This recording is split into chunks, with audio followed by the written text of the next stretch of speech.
Hello everyone. आज हम लेकर के आए हैं आपके लिए हिंदी के स्वर। सबसे पहले तो ध्यान दीजिए कि हमें अंग्रेजी के सारे अल्फ़ाबेट से याद होते हैं, लेकिन हमें हिंदी के वर्ण याद नहीं होते, जबकि हिंदी हमारी अपनी भाषा है। तो आज मैं फिर से आपके सामने उपस्थित हुई हूँ हिंदी के स्वर यानी कि वोवल्स लेकर के। हिंदी के ये जो स्वर हैं, इनकी अपनी मात्राएं हैं। अब अगर आपको ये स्वर ही नहीं आएंगे तो आपकी मात्राएं भी गलत हो जाएंगी। तो इसीलिए मैंने ये वीडियो फिर से बनाया है और यह मेरे पुराने साथियों और पुराने छात्रों की डिमांड पर बनाया है।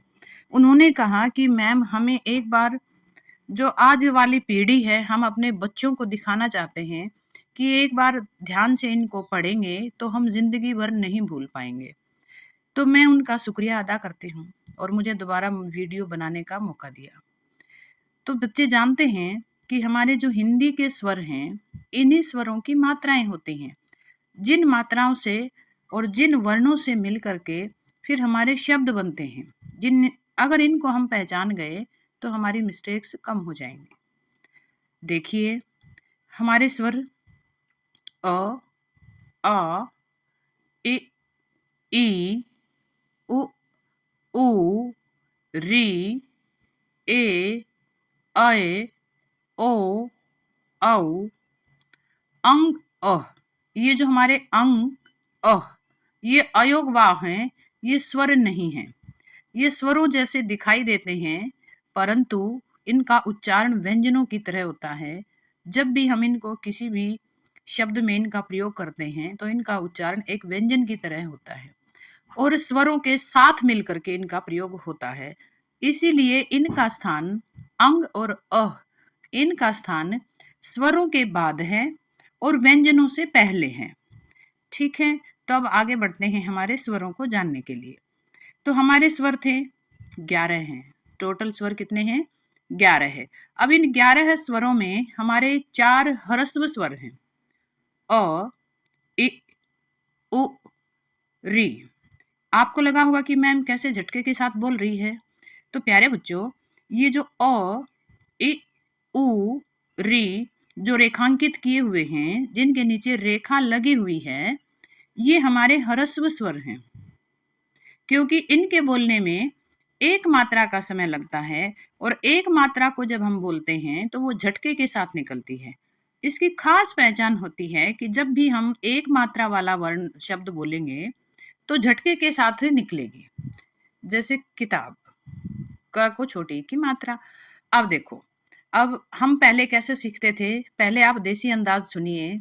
अ, आ, छोटी ई, बड़ी ई, छोटा ऊ, बड़ा ऊ, री, ए, ऐ, ओ, औ, अंग, अह।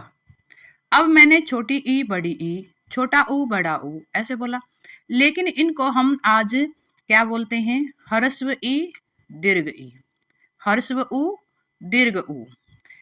मैंने कई वीडियो में देखा कि बोलते हैं छोटा अ। कभी भी छोटा ए नहीं होता है, अ ही होता है। अ जो ध्वनि कंठ से निकलती है और एक झटके से निकलती है। अ, आ, इ, ई, उ, ऊ, री, ए, ऐ, ओ, औ। ये हमारे क्या हैं? स्वर हैं।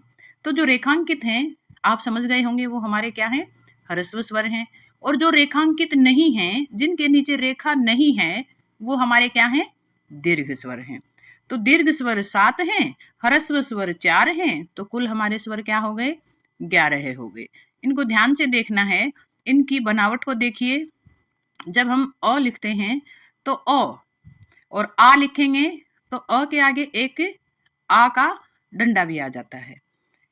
ई, ई। जब ई बोलेंगे तो मात्रा हमारी एक साउंड हल्की सी निकालेगी झटके में।